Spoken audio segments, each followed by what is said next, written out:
It is October 2019 and it is Breast Cancer Awareness Month in South Africa. Now, cancer is known as a very expensive disease, expensive to diagnose and expensive to treat. And today on the Wealth Nation podcast, we are talking about how we can combat this disease. Welcome to the Wealth Nation podcast, a podcast for every mother, daughter, grandmother, sister, and wife, and the men who are smart enough to tune in.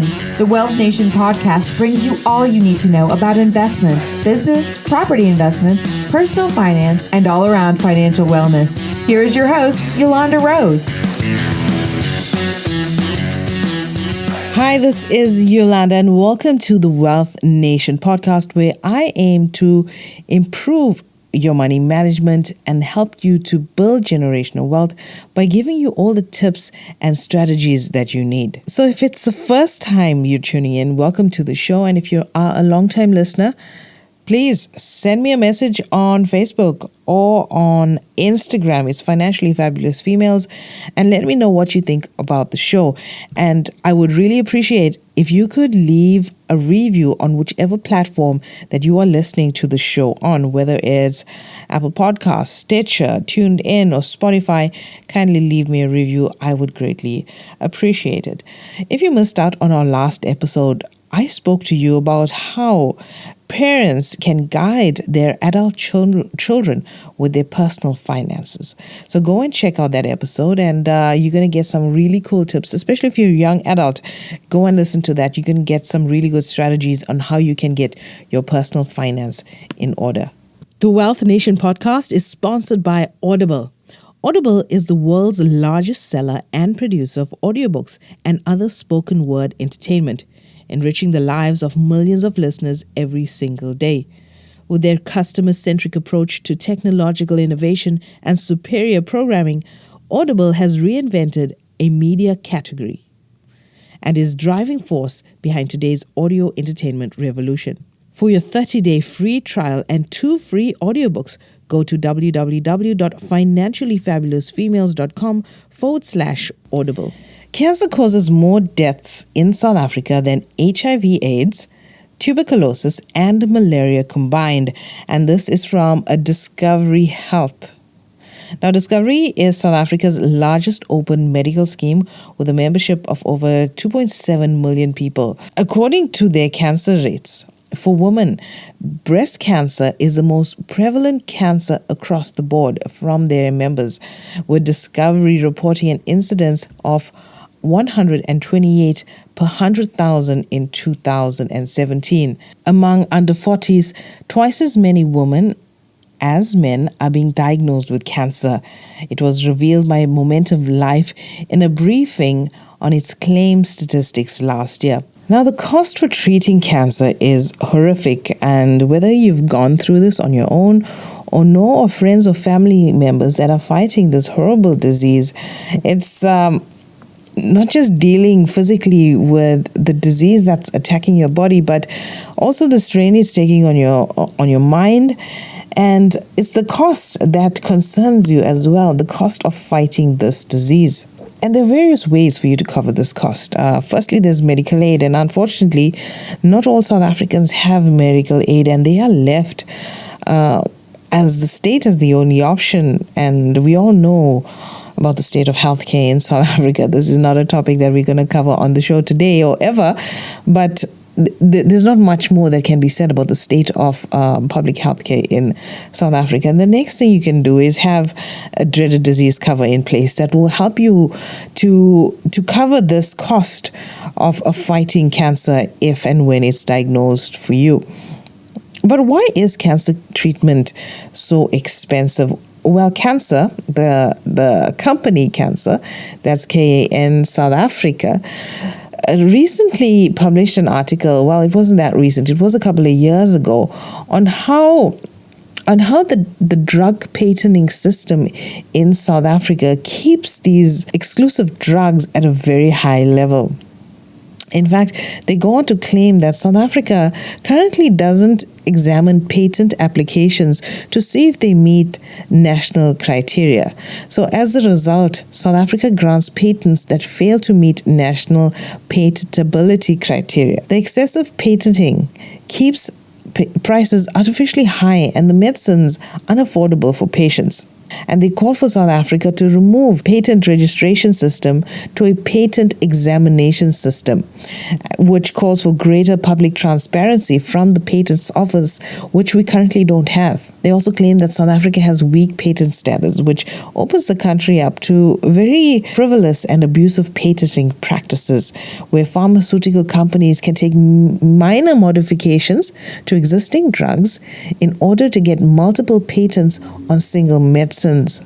So they make various other claims about the patenting of drugs in South Africa, and they are fighting against it. They are working with a number of coalition of NGOs that are campaigning for affordable medicines for South Africans. And a silly thing like patenting, compared to human life, patents are irrelevant. Human life comes first, and to keep cost of cancer drugs at a high level just for profitability is not on.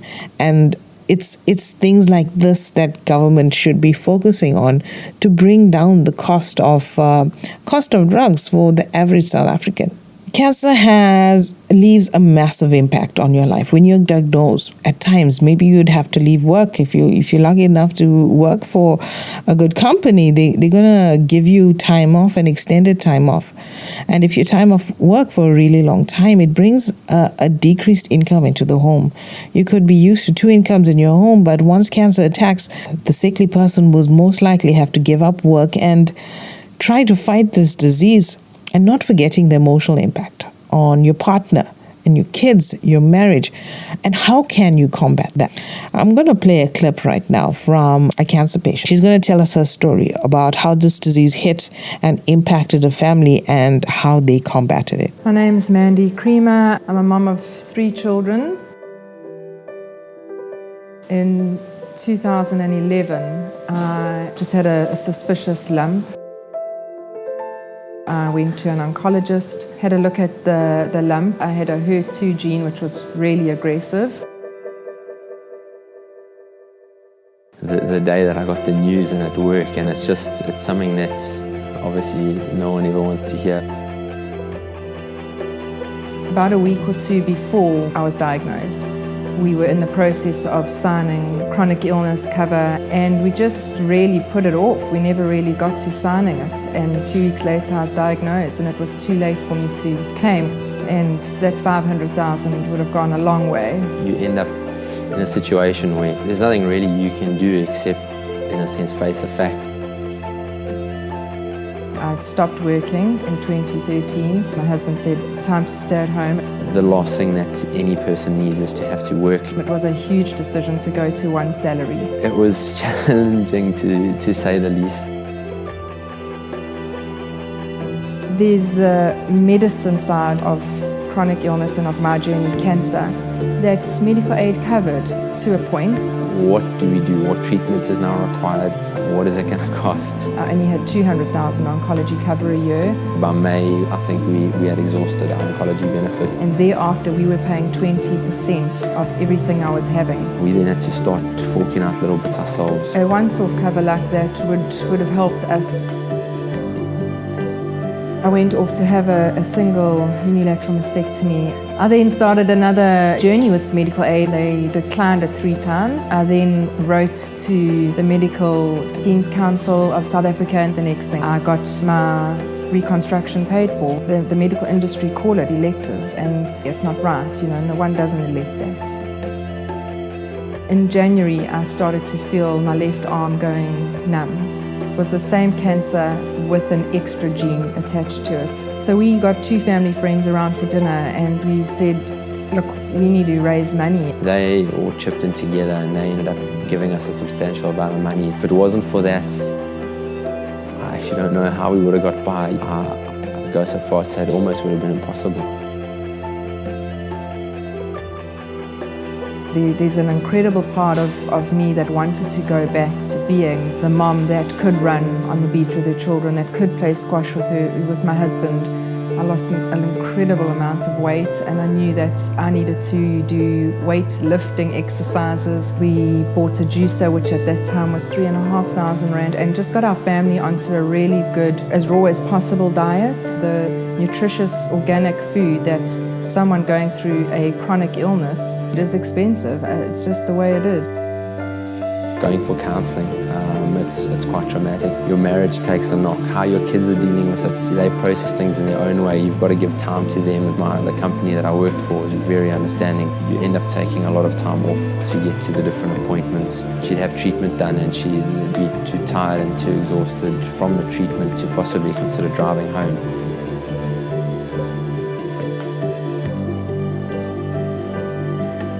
I look forward to just, a life where I can make memories with my family. Every day I'm here, I know it's a gift. I'm very grateful for it. You get home and your kids want your time and your attention. To get away with them as a family and show them that things are still good and we're still strong, those kinds of things would be massively important. I've given myself my own goal, and my goal is I want to live a healthy 80 full years. So as you can hear, Maddie was not in the best position, and cancer and accidents and deadly disease can strike at any time. What can you do to combat this? How can you financially survive such a dreaded disease? My recommendation is to have multiple layers of protection that will help you to cushion this blow. Firstly, you got to have medical aid in place. We know from Mandy's video that medical aid doesn't cover everything. There is a cap, especially on oncology benefits. And if you don't know those oncology benefit caps on your medical aid, call your broker or call your medical scheme and find out exactly what those costs are. And if those costs are not in line with the average cost of the treatment, oncology treatments, you're going to have to look for either alternative cover or put another layer of cover in place. And my next recommended layer of cover is gap cover. Gap cover basically covers the gap that your medical aid has. Sometimes your medical aid might cover 100% of the costs, but your treatment together with medication and your physician costs can come up to 200, 300, 400%. And gap cover covers the 200, 300, 400%, depending on the level of cover you have, whereas medical aid takes care of the 100. So if you didn't have gap cover in place and your bill came to 300%, your medical aid would cover 100%, and that's another 200% for you and your family to pay out of your very own pocket. So that's the value of gap cover. The next layer of cover that you should have in place is critical illness cover. And this is where your financial advisor would come into play. And we refer to this as risk cover. Well, we have your life cover, your disability cover, and your critical illness or your dreaded disease cover. So your critical illness cover it's a lump sum cover, and these funds are used to accommodate lifestyle changes and also to cover the gap in the downtime that you might have from work. And the key thing to look for when you are searching for critical illness cover is for that cover to reinstate once you make a claim. We can see with Mandy's case that a cancer reoccurred. It appeared in the next breast. So if your current cancer cover pays you 100% when you make a cancer claim, what do you do when the cancer comes back? So if you don't know or you aren't sure about what are your cancer covers, call your financial advisor or the company that you're with. Clearly identify, get your policy document out, read that fine print, and understand what your oncology and your cancer cover is. Will they reinstate you after a certain period? Find out. I know there are a handful of companies, and it's very few. We're lucky if it's a handful that reinstates your cover. So find out what your cover is. Know what it is. Don't wait until until it's too late, because a lot of the times, we have these policy documents with us and it comes to us once a year, but we take it and we file it or even throw it away at times, but we never look at the fine print. And when it comes time to claim, and when the company says no, but you knew about this for years and you signed for it, and you know what, you as a customer, you didn't know because you didn't read. So take the time to go and read your policy documents. Speak to your financial advisor. Speak to the company. Understand what you are covered for and how they will pay. The next layer of protection that you need to have is income protection. Now, depending on the severity of your disease, you might be required to take time off work or even give up work completely. And what do you do if you are a 2-3 income household, or in fact, even if you are the breadwinner? If your income is not coming to your household, how will your family survive? And one way to protect you from this is to protect the loss of your income while you're away from work and you're sick. Here's a clip from somebody who had income protection in place, and here is what she had to say. Hello, I'm Denise Williams. I live in sunny Durban. I'm a professional woman, mother of 2 children, and I'm proudly a grandmother of 1 beautiful granddaughter. The year 2016 was a bittersweet year. My life really turned around. My daughter announced that she was pregnant. We made the announcement at my 60th birthday in February. So it was just a wonderful time for all of us. I have a very adventurous spirit. We did a trip on the back of a motorbike to the Isle of Man in May. We went to Zanzibar with a friend of 30 years. In July, I prepared for my daughter's baby shower. And then in August, baby was born. A week prior, I was sitting watching TV and I felt a very sharp pain. The Wednesday morning, my doctor phoned me. I went and saw him and I walked in high spirits. And he said, I have some bad news for you. You have breast cancer. I phoned my broker, Jane, with whom I have this love-hate relationship. She said to me, not to worry. You have all the necessary cover. You have more than what you need. FMI paying you 3 months' salary, irrespective of whether you're working or not, up front, without any more questions being asked than just the confirmation of the diagnosis. I've been paying towards insurance cover for a number of years, and I'd rather just save it every month. And Jane would sit me down and say, Denise, you need this cover. If anybody's ever got any doubt in their mind about taking out insurance or protection of income, do it first before you do anything else. And thank heaven I did. In September, I started straight away with my chemo. I breezed through. There were 12 of us that went every Friday. They all used to tease me and tell me they're having chemo, I'm having sugar water. I had lost all my hair. I was able to go and buy the best of wigs. They copied my hairstyle before I lost my hair. I even have problems going back and looking at photos. Was this before or after? I bought a recipe book with 500 different juicing recipes, experimenting in my kitchen. I was very excited about this whole thing and people couldn't understand. I really found it was a whole new lease on life. Not every testimonial is like this, and this lady is so lucky to have this cover in place, and that love-hate relationship that she spoke about with her financial advisor, I'm sure it's all love now. So you've seen how cover can really change your quality of life and your whole mindset. I know I spoke about a lot of covers: medical aid, gap cover, critical illness cover, income protection cover, and this can cost you thousands of rand every month. But compare the thousands of rands every month compared to the hundreds to thousands of rands, even millions, up to millions of rands that cancer can take from your family. Would you rather pay thousands every month or pay hundreds of thousands every maybe once or twice in your lifetime? And all of the layers of protection that I mentioned, it doesn't just cover cancer. It covers a range of other diseases as well. Cancer is a deadly disease, and one thing that you don't want to worry about while you're fighting this disease is finances. And peace of mind during this time is, I'm sure it's something that you need. If you have any of these layers of protection missing, contact your financial advisor and try and fill in those gaps. But understand, we heard that Momentum has indicated that more and more people under 40, women specifically with breast cancer, are being diagnosed. So this is not an old person's disease. This is a reality for so many South African women, and so few women are protected.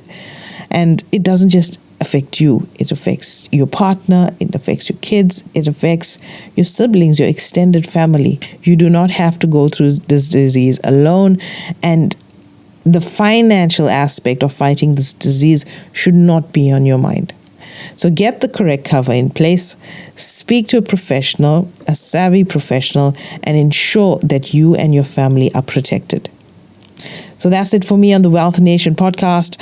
I'll chat to you soon. Thanks for tuning in. Make sure to visit our website at www.financiallyfabulousfemales.com and sign up for our free investment masterclass.